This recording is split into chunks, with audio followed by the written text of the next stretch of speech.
right. Well, you can smell football in the air as we inch closer to kickoff of the 2024 college football season. The Mountaineers will host the Penn State Nittany Lions for the first time in over 3 decades. This is the Mountaineer Report here on WV Sports Now. I'm Mike Asti. That is Ethan Bock. And we have another game of sorts. We've been playing over-under games. We've been playing prediction games in our recent shows after kind of getting into analysis throughout fall camp. But now it's about football and about the games to be played, and we are about to get the answers to all of our offseason questions. So we are going to kind of do a preview show of sorts, and I played this on a radio appearance. I think it works here for a podcast. Again, hit the subscribe button, comment below with any of your answers to this game we're about to play, and also find us everywhere you get your podcasts, Apple, Google Play, etc. We are available in visual and audio form now throughout the WV Sports Now network. We are going to go through West Virginia's full schedule out of conference to Big 12, and we are going to classify these games as either a game West Virginia should be the favorite in, they will be an underdog in, or it'll be quote-unquote a swing game. Obviously, that's left up for interpretation and will be our opinion. Those are obviously games that could go either way. We have only the one Vegas spread in front of us of Penn State, so a lot of this is just projecting what it'll be, but we're going to try to figure whether they will be favorite or underdog based on what is in front of the Mountaineers. So, Ethan, first off, where are you on a scale of being ready for this damn thing to kick off? Give me a 1 to 10, because we've been talking about this a long time. I feel like this is the most anticipated, longest freaking offseason around, even though there's excitement, and it was a good offseason for the program, but man, it feels like it's been 3 years since Mountaineer football. I'll give you 20. Okay, there you go. Just means sports are back in a way where we're at the point in the summer where baseball is just the only sport around. Now get college football back, then you'll have NFL, and then college basketball and NBA will come back. So yeah, I'm at a 20. Yeah, I'm probably right there with you, and I believe that until middle of February, we're going to have football of some kind all the way through every weekend now, and then you'll even get spring football, but legit college football and the NFL all the way through the fall and the winter. And yeah, basketball season 2, a lot of intrigue there. We'll be touching on the Mountaineers under Darren DeVries, of course, on future episodes of this show, but even the NBA. A lot to look forward to. The fall is the best sports section of the calendar for sure. So we kick it off like the Mountaineers do. West Virginia welcomes Penn State to Morgantown. Sounds weird to even say. Ethan wasn't even alive the last time this game was played. I'm older, obviously, although I was very young as well. Right now, West Virginia is an 8.5-point underdog. This was as much as Penn State being favored by 12.5. It has slowly ticked down closer to West Virginia, which I don't know about you, I'm kind of surprised by, because that can't just be West Virginia fans betting, and they may have before. Maybe they jumped aboard the 12.5. I'm kind of surprised by that, with the national media circling this as pretty much a win for Penn State, even though saying, don't overlook the Mountaineers, but it's moving closer. I don't know. Are you surprised at all? I am surprised as well. I'm intrigued to see how far it just keeps going down. Yeah, it's day by day. Right. Yeah. Does it creep into 6? Maybe. Oh, within a touchdown. That would really be a statement. I don't think it was last year. Yeah. I don't think it should have been under 10. I think 10 was a nice buffer of Penn State could win by multiple scores if West Virginia kept it close still through 3 quarters. So, yeah, I'm really surprised it's all the way down to 8 now. And what I think causes me to be really surprised, it's almost like Vegas and bettors didn't learn their lesson from last year, Ethan. And what I mean by that is we're going off a spread. You can think West Virginia is going to hang in this game, be more competitive, show they're a better team, even if you believe they're going to lose. And Penn State deserves to be favored going into this game, even though it's in Morgantown. But last year, West Virginia almost covered that spread. They were going to cover it, even though it was obviously a much bigger spread and they weren't really in the game. And then Penn State scored in the last 6 seconds. That was controversial. Brown was upset. But James Franklin does that all the time. So, Ethan, what I'm saying is, if you believe Penn State's going to be up by a score with a minute left and West Virginia's going to have a chance, and maybe they fail at the end, or maybe time runs out on them, or maybe Penn State gets the ball with a few seconds left, and West Virginia did this in the final 2 minutes, and then Penn State holds. Penn State might not take a knee, Ethan. They may try to drill it down your throat, make a statement, and score again, like last year, and then that takes the spread away. Like if they're up by a score and they don't take a knee and they say, no, we're going to score again, West Virginia calls the dogs off or something, their backup team is in, then they get a 14-point win off the score, even though it was really a much closer game. So it almost feels like we're not remembering what happened last year. You know it would occur. He would do it again if that situation exists, because they need quality wins and they probably want West Virginia to be ranked, and that would only be their third-ranked team right now on their schedule. I'd imagine we both got this as West Virginia's the underdog in this game. Even if you believe in the Mountaineers, they got to be the underdog. Yeah, and back to the last year of Penn State running up the score, I think I don't think it'll just be a Penn State thing this year. I could see a lot of teams doing it more and more now with now you're almost turning college football into college basketball with a bunch of at-large bids. Yeah. So for Penn State, winning 35-21 in Morgantown looks a lot more sexier than 28-21.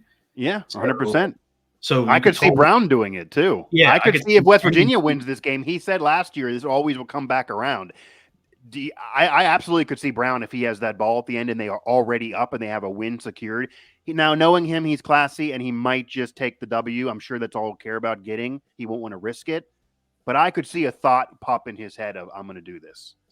I could see any team. I could see any team doing it in a conference where you could have multiple bids. So the Power Four, any of those schools, I can see trying to run up the score. Now, analytics are definitely going to be more involved. You can even make the argument you could have bracketology for the 12-team playoff. You want that. You've been bringing that up for a while. Yeah, 100%. Someone got to. It's going to happen. I'm putting it. Maybe I'll do it. Screw it. I was going to say we can start doing it here. We have WVU Sports now. Yeah. Somebody's got to be Joe Lenardi and put it out every Tuesday or something. It's going to get a lot more analytical, especially once even the group of fives could be really, really weird about it, just depending on how good the group of five schools are. And the at-large bids can get crazy too. So there's a lot more analytics that can go into it, and the computers are going to favor the win differential. Yeah, and Notre Dame right now is preseason top 10. If they have a few ranked teams on their schedule, even though they have a tough one right away, if they end up winning right away, or even if they don't, they're going to have ranked teams later on. They play Florida State. They're going to play Louisville. If they win those games, Ethan, regardless of the rest of that schedule, they're going to crawl in. So that's a spot right there. And most of the spots at large are going to be Big Ten and SEC probably outside of the conference champs and maybe a group of five. But that's even more reason why Penn State, most people think they're not going to win the Big Ten. It's just too hard to do so. They didn't do it before. They need style points. So as you're saying, if they beat the Mountaineers by 6 points or a last-second touchdown or a field goal, the committee's going to sit there and say, you were favored by 8.5. Yeah, you were on the road, but you barely won. That's a Big 12 team. You're supposed to be in a better conference and be a better program. That doesn't look style point fancy. That's almost where Ken Palm that you're bringing up. And with college basketball, that got West Virginia in the tournament a couple years ago, despite losing a lot of games. Ken Palm if West Virginia loses by a field goal, what Ken Palm would say the Mountaineers won. They would say it's a loss on the record, but they well exceed expectations, and they would consider Penn State having kind of taken an L there and moved them back. That's how Ken Palm works. People would be upset, but that's Ken Palm. So maybe we got to get this started. It'd be a quality loss. It'd be a quality loss to a top 10 team. It would be a quality loss, and that would be brought up all year long. Moving along, though, Albany, they are a strong FCS. They are coming off an 11-win season. I've been preaching, don't sleep on Albany. West Virginia got to be favored in that going into that game, though, right? Yeah, no question. Yeah. And they got to have a chance to also play Day Farmer and get a lot more of the freshmen, etc. That's where they got to shake that rust off and get them fully ready to maybe unleash them in the backyard brawl. If you can't do it against Penn State because it's harder against a program like PSU. This is interesting now. Remember, we are playing. Will West Virginia be the favorite, the underdog, or will it be a swing game here on Mountaineer Report? This is the backyard brawl. This will decide the current series now, with Pitt winning a couple years ago, West Virginia winning last year despite the injury to Green. This game back in Pittsburgh at Acrisure Stadium, home of the Steelers. They set an attendance record there a couple years ago. In terms of sports events, only Taylor Swift has beaten that. West Virginia should have a better team. They are closer to being ranked this year. They have a similar roster coming back. They're more of a veteran team. They're more established now. This is kind of a flip of what it was a couple years ago, where Pitt was bringing a core back of a recent hot streak of winning the ACC and then a bowl appearance, etc. West Virginia's kind of doing that now, and Pitt fell off last year. Pitt had a really bad year. They're still deciding who the hell their QB is going to be, and no one really knows. But it is in Pittsburgh. We all know, Ethan, the backyard brawl can go either way no matter what these teams are supposed to do. And unlike West Virginia with likely a loss against Penn State, Pitt's going to probably go in undefeated because their schedule prior to that game is really Cupcake City, Kent State, and they don't play anybody tough until afterwards. I think West Virginia will be a small favorite, and I probably could view that in a way as a swing game. I'm going to go Mountaineers favorite, though, and not say it's swing, just because I don't think that much of Pitt this year despite an easy schedule, but I could see that going either way, maybe even as an underdog with Pitt at home. Where are you? West Virginia should be a favorite. Okay. I would even go – I wouldn't go more than a touchdown because obviously it's a rivalry game. I could see a 5-6 point favorite. And I think that would move it to being a favorite. Yeah, it's not a swing game then. Yeah. I think that's fair for both teams. Pitt's going to take they're going to take at least till ACC play to really understand what they have this year. But you know at least what you're getting from WVU, even if they lose to Penn State. You kind of they bring a lot back. So I think it's fair to say 5-6 point favorite at most for West Virginia. I also think there's a little bit of a blessing in disguise if you do lose to Penn State, figuring that's going to be a loss, because that would put – and West Virginia plays well in these scenarios when their backs are against the wall. They have a lot of pressure. They kind of got to get a win and out of conference play against a major program. They can't just have Albany and go 1-2. That would look bad, certainly, if they need an at-large bid. They almost want to make a statement because this does take a break in the series. It's in Pittsburgh. Yeah, that's obviously Pitt home field. No, I don't think there's going to be 75% of West Virginia fans there, but there will probably be 25%. I mean, there's going to be a significant amount of Mountaineers fans there. It was 2 years ago. It's not going to be like Pitt will take it over with it being a home crowd advantage. There's even W fans that live in Pittsburgh that don't have to travel. So it could go either way. It could go either way. Pitt fans probably never expected what happened last year. We know the history of this. Nothing would surprise me. I think the Mountaineers are favored, and they got to win it if they lose to Penn State. You really 1-2 going in conference play, even though you win your conference you're in. We're talking about vibes being so good in the offseason. Those vibes will be really, really freaking bad if that's a scenario, because then you would have a tough gauntlet streak. We've been talking about this a lot on this show, and I've been writing about it. Kansas, Oklahoma State, Iowa State, and Kansas State coming up. We'll first go to Kansas at home. Ethan, this was a game the Mountaineers played after the brawl 2 years ago and surprisingly lost in Morgantown, one of the worst losses the program's felt in a while, and that sent them on a path of a really bad year. That was Daniel's coming out party. He's still there, and basically for Kansas, when they have him the last 2 years, they've been good. I mean, they're not great, but they've been good. They've been legit a team that people think can contend and win 8-9 games. When he's been hurt, they've been barely a bowl team. But assuming they have him and he's healthy and he is back, it's in Morgantown. Where are you there? And I for sure have that as a swing game. There's even a chance West Virginia is an underdog going into that game, even though it's at home, because Kansas, if they're undefeated, I could see 3 point swing or 2.5 even in favor of the Jayhawks. I'm going to say swing, but nothing would surprise me the outcome of that game. Yeah, totally agree. I have swing game, but almost want to lean towards West Virginia being the underdog in that game. Okay. I really like Kansas as I wouldn't call them a dark horse Big 12 playoff team. No, they're ranked in the AP. Yeah, they're ranked, but everybody has Iowa, K-State, or not Iowa, Utah, K-State, Oklahoma State making the playoffs. But Kansas, I think their schedule is really weak. They only play one preseason ranked team all year. Right. They're going to roll and dominate that game. Yeah. If Jalen Daniels stays healthy the whole year, their offense has just been great the last couple of years, and they bring everybody back pretty much. Yeah. So I'm leaning almost want to say West Virginia should be an underdog that game. We can pencil you in as an underdog there. I'm going to go swing, but that's also a game that Jordan Leslie got to stay on staff and has even been in rumors for head coaching positions, even though the defense was so bad in 2022. It obviously got better last year, and that helped him kind of show that he's worth staying on. Kansas was that team, Ethan, that was the first of everybody saying Leslie's scheme ain't going to work in this new situation, because they did whatever they wanted through the air, on the ground. They won in overtime, but there was no defensive effort from the Mountaineers, and that included Dante Stills, who's an NFL player, on the field. This is a deeper West Virginia defense. He keeps saying it. That'll be a big test. You can give them a mulligan against Penn State because they're a top 10 program. Even if you lose to Pitt, almost historically, that's never where the Panthers score a lot of points. If Pitt wins that game, it's probably like it was last year, where Pitt wins 17-14 or 16-13, or we know the score of the past. That'll be how Pitt would win. West Virginia's offense couldn't get going. Kansas can score.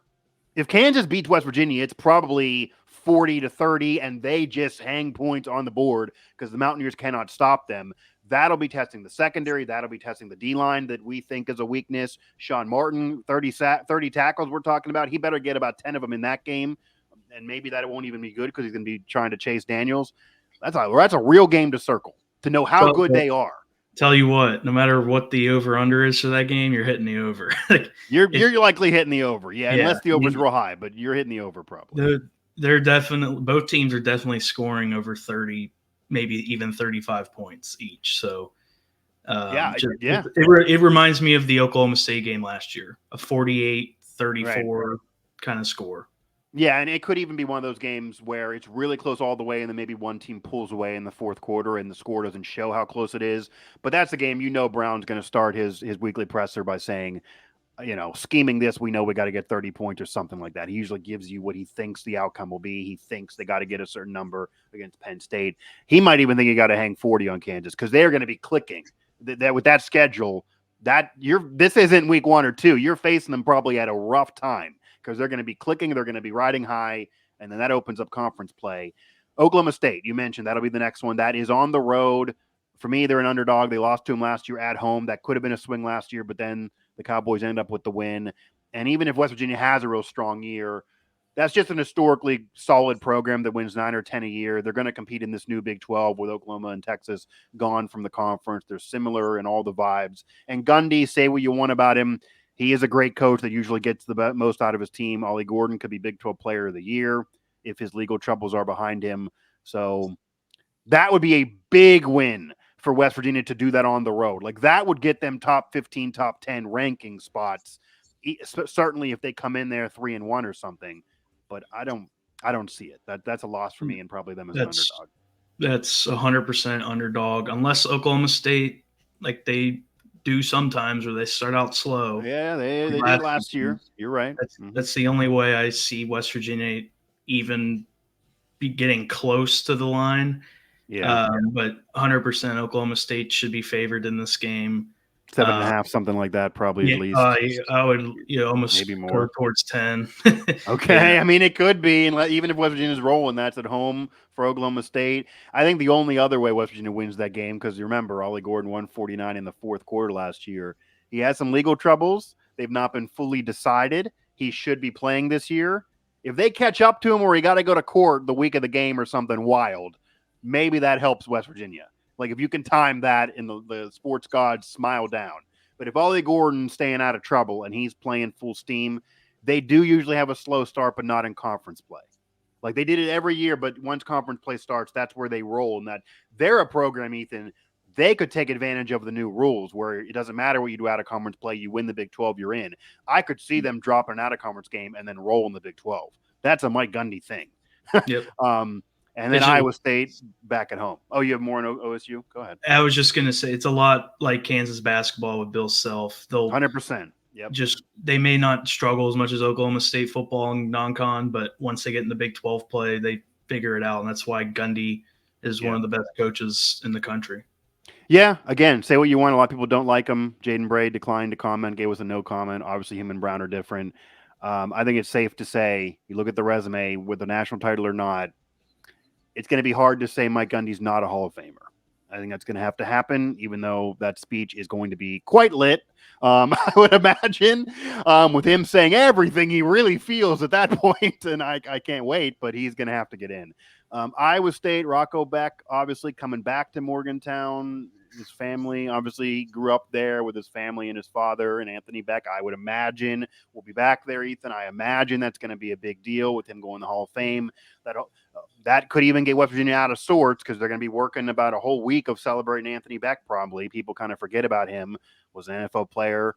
I saw on Twitter recently over the summer an opposing fan put out the all-time West Virginia team and literally had Wesco as the tight end. Anthony Beck was an NFL tight end. Anthony Beck is the greatest tight end in Mountaineer history currently before we see what Cole Taylor does in his career. And that is also the program, Ethan. Neil Brown said they feel slighted. They got 7 in the Big 12 media poll. Guess who was 6? Right there. Iowa State. They've not been really better in recent years. They're not better historically. They're a similar vibe culturally. That's the one program I know for sure they feel like they are getting slighted by being ranked behind. But they are supposed to be better this year. We're going to see what they really are and what Rocco Beck really is middle of the season. I think West Virginia could be favored, but to me, again, that's a swing game, even though they're home. They should be favored. I don't understand the Iowa State hype. Like, I totally understand why Neil Brown and the team feel slighted that Iowa State's ranked ahead of them in the preseason poll. Great program, especially under Matt Campbell for what their program was before Campbell. In comparison, sure. In comparison. Brock Purdy, we can go, and obviously he came out of there, Yeah, so, but the last couple of years, you kind of know what you're getting out of Iowa State. They're not hitting the top 10 like they did 4 years ago, but they're also not bottom of the Big 12 like they used to be. So I understand. I think we all know what we're getting out of Iowa State this year. West Virginia should be favored. It should be like the last time Iowa State came to Morgantown, kind of a 1-score game, and then West Virginia pulls away late. Yeah, and on the road, it was a really boring, horrible game to watch, if you recall, as well, in recent memory. And it might be a little different now because Rocco Beck has that NFL pedigree. His dad obviously was a tight end. Helps him coaching-wise. His dad is a coach in the UFL. He has more of that prototypical QB in him than what we've seen from Iowa State outside of Purdy. So maybe they can do a little bit more and open it up offensively. But that's another one that I do think West Virginia's offense, Ethan, might be too much for Iowa State to handle. The Mountaineers turned it over a lot in the matchup on the road. If they can take care of the football like Green normally does, him running around might be enough in that game to score points. And then Iowa State, they're trying to win games with 17 points, unless, again, Rocco Beck opens it up more than recent memory. West Virginia probably scoring 30 a game here, late 20s a game. I would imagine, even if they don't have a good year, the offense should click with how experienced it is. So I could see them winning, but I'm going to still go swing. You have the Mountaineers as a favorite. I agree Iowa State's a little overrated, but that wouldn't shock me. So I have the Mountaineers here. We both have underdog to Penn State. We both have favorite Albany. We both have favorite to Pitt. Nothing would surprise me there as well, obviously. Did you have a swing on Kansas? I have a swing on Kansas. I had underdog against Kansas. Okay, you went underdog. I have a swing. Oklahoma State, we both have underdog. I'm swing Iowa State, and you have West Virginia being the favorite there. Similar situation, but even a better program. Kansas State also at home. So these are tough games, but these key ones are at home. Kansas State is that program, Ethan. Everyone freaking forgets. When TCU got in the playoff out of the Big 12 and it was a big deal, guess who won the damn conference? It wasn't TCU. It was Kansas State. That happens again. Kansas State goes to the playoff, obviously. And they've been a really, really good program. People that don't pick Utah oftentimes pick Kansas State to come out of the Big 12 this year. I also think that's a swing game, even though it is in Morgantown. I could even see them being an underdog, but I will go swing because it's in Morgantown. If it was on the road, I would 100% favor Kansas State. And that's another statement game the Mountaineers could make, but that is a good Kansas State program. Yeah, I totally see where you're coming from with swing. But I'm gonna have to go towards underdog. I just think K-State's they should take that next step this year of really competing, especially now for a first round bye in the playoff. I think they can take that next step. So totally understand where you're coming from with West Virginia, with in Morgantown swing game. I really want to do it. It's tempting. It's homecoming weekend too, that game. That's the thing. But I'm gonna lean underdog. Yeah, homecoming weekend and all of that. They usually get up for those games. I'm gonna go swing there, but I would not be shocked if West Virginia lost that game. That's another game that losing it would kind of hurt some vibes. Although you got to get out of this Big 12 gauntlet probably with 3 wins, get it 3 out of 2, 3 out of 2 here, lose to Penn State, and then run the table is what your goal got to be. This next one, though, I'm just going to give it to you now. I 100%, and this may seem contradictory to what I'm about to say, I 100% believe Arizona a little overrated. I do. Their last great elite year was when Rich Rod was freaking the coach of Arizona. A lot of hype. They're a top 25 AP, coaches poll, all of that. It makes sense for them to be in the Big 12 for basketball and football. They bring a media market. There's talent there. They're West Coast. It expands the country. I get it. I'm not mad at them being in the conference. I just don't think football-wise they're nearly as elite as people think they are if they ever get back to their basketball. Ethan, West Virginia has 40 bowl appearances in program history. Arizona has 22. I mean, they have 10 bowl wins in program history. They perennially underachieve. However, that's underdog. I think West Virginia is going to be a significant underdog going in that game, even if they're having a good year. It is on the road. It is the furthest trip the program's really ever made. Arizona, even if they're not a great team, that's like a Houston game of last year. I think Arizona might be a 7-8 win team instead of 9 or 10, but that's a win. I cannot see West Virginia going over there and getting that win, no matter what happened prior. It's such a long trip. That's just a gut feeling screaming to me like they're going to have one of their worst performances of the year on the road in Tucson. It screams trap game, like you said, longest trip of the year. I'm a little bit more higher on Arizona than you are. I won't say overrated, but I would use a similar word if that makes sense. I can see them having 7-8 wins as well, as opposed to people thinking 9 or 10. But I won't call them overrated. I still think they're going to be a hard team to beat. They're going to be competitive. Yeah. But yeah, I've got West Virginia as the underdog in this one. All right. Well, moving on. Yeah, I'm not feeling Arizona this year. Everybody else is though. Cincinnati. You're from there. You know this situation at Nippert Stadium. West Virginia is the favorite here. Cincinnati's going to probably have another rough year in the Big 12. Moving on from Group of 5 play. They deserved the playoff when they were there. They had a Notre Dame win. They had the resume, unlike UCF, but ever since they got in with the big boys, it's been rough for them. I think the program will be good in the future. They can be good, and it could be a rivalry, but their whole D-line basically is hurt. It's on the road, but West Virginia got to be the favorite in that game. Yeah, 100%. It's not necessarily UC moving to the Big 12. It's more so Luke Fickell leaving and Scott Satterfield coming in. Sure. The momentum just got killed there. It would be awesome if Cincinnati football could get back to what they were 3 years ago, because then you could actually build and at least create a narrative that West Virginia and UC have a rivalry from the Big East days. And they didn't really have one back then outside of Huggins in basketball. Pitt and Cincinnati were rivals in football, but not WVU and Cincinnati. They never put it together. If UC can go back and forth with WVU, right, you can at least make the argument now. Yeah, East Coast. But it's gonna take a couple years for UC to get back to that point. Yeah, and every time on any of their shows, it's always, hey, can we make this a rivalry? And it's like, you need to be at least competitive, guys. Like, no, it's one thing at West Virginia you think they're overrated, but Cincinnati is struggling to even get bowl eligibility here. They weren't even a bowl team last year. They got to at least be a 6-win bowl team for that to be a rival. West Virginia is certainly above that level, even for people that think the Mountaineers are overrated. Moving on to Baylor. This is in Morgantown.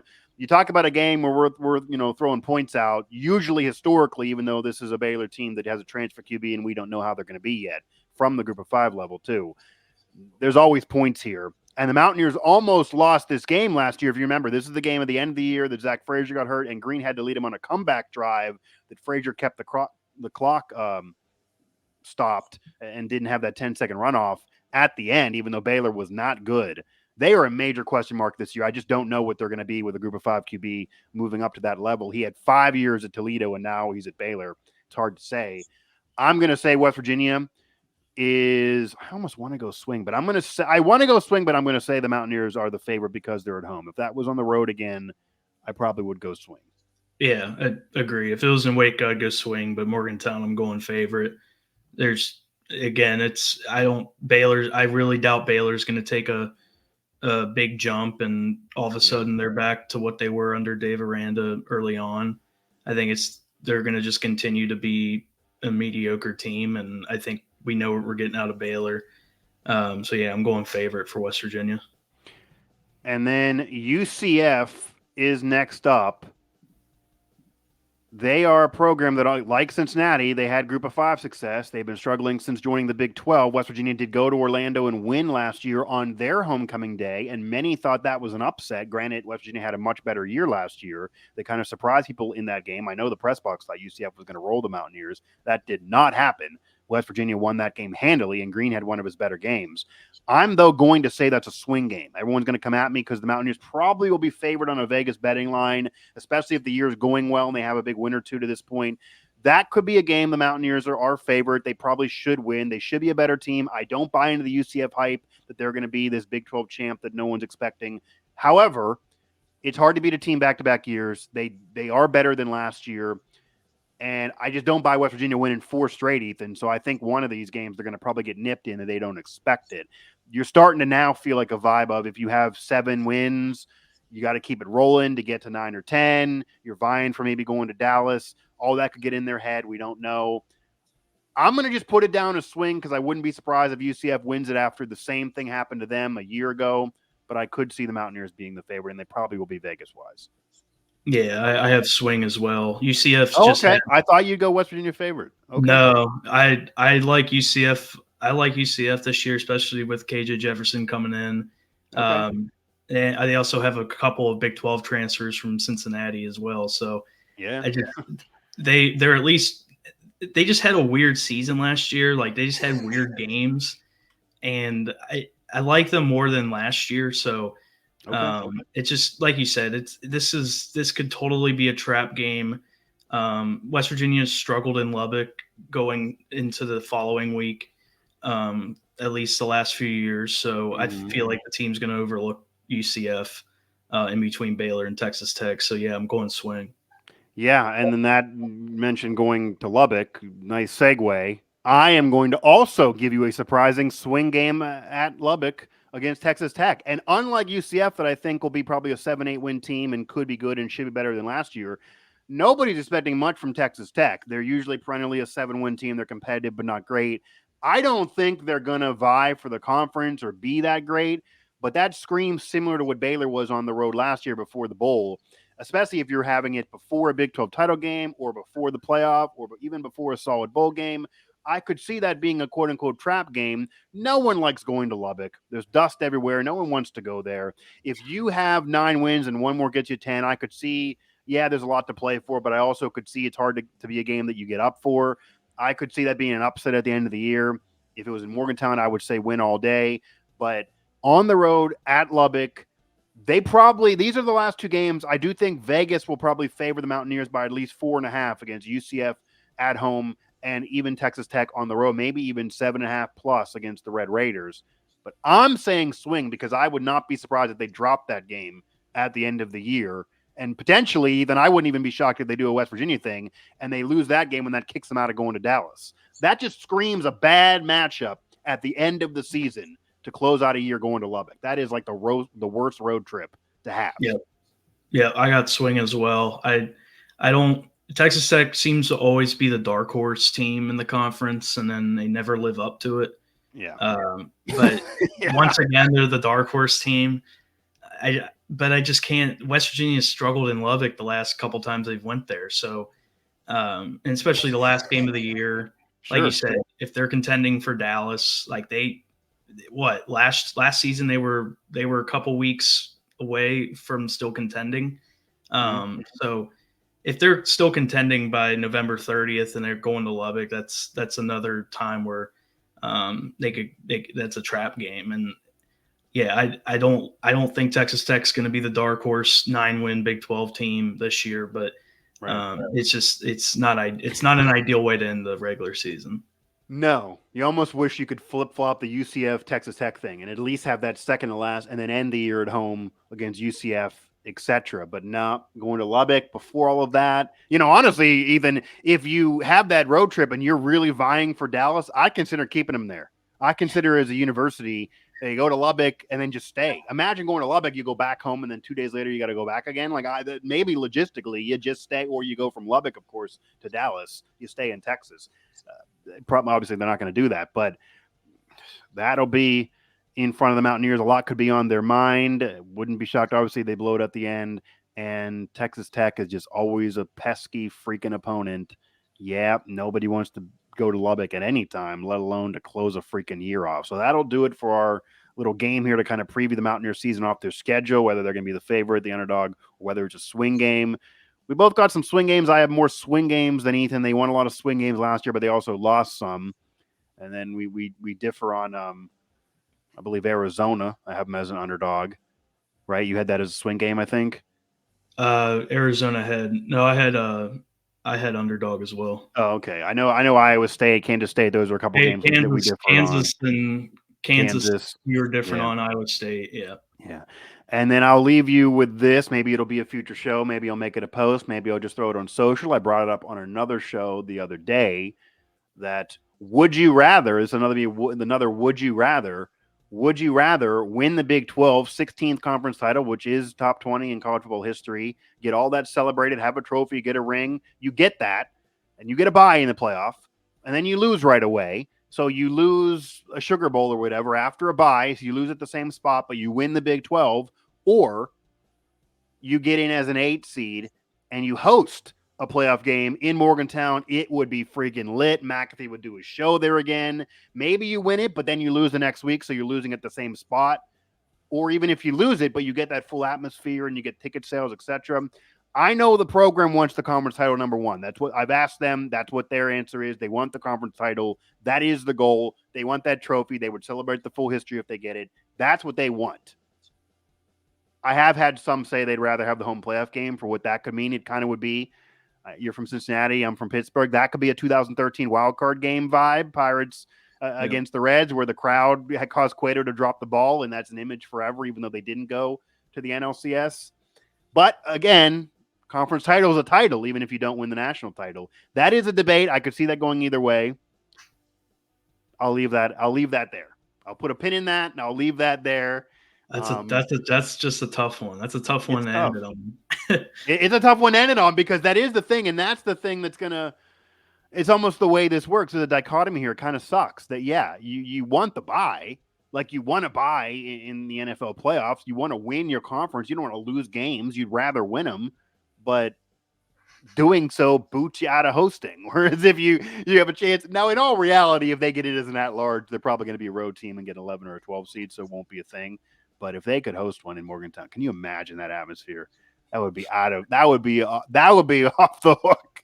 I actually can't imagine it. No, I can. Yeah, you're probably considering, like, how can I ever, my house would burn down. Where would I be living? How can I get home? That would be a concern. Yes, but that would be, because even all the success of the program in the past, hosting a playoff game, hosting one. That's a different vibe than traveling thousands of miles for a major bowl game. That is a different vibe. That's different than going to a Final Four. That's hosting the damn thing. I mean, imagine that. I'll put a pin in that and keep that there. Again, like and subscribe. Hit us up, audio or visual, here from Mountaineer Report, and find our coverage at WV Sports Now.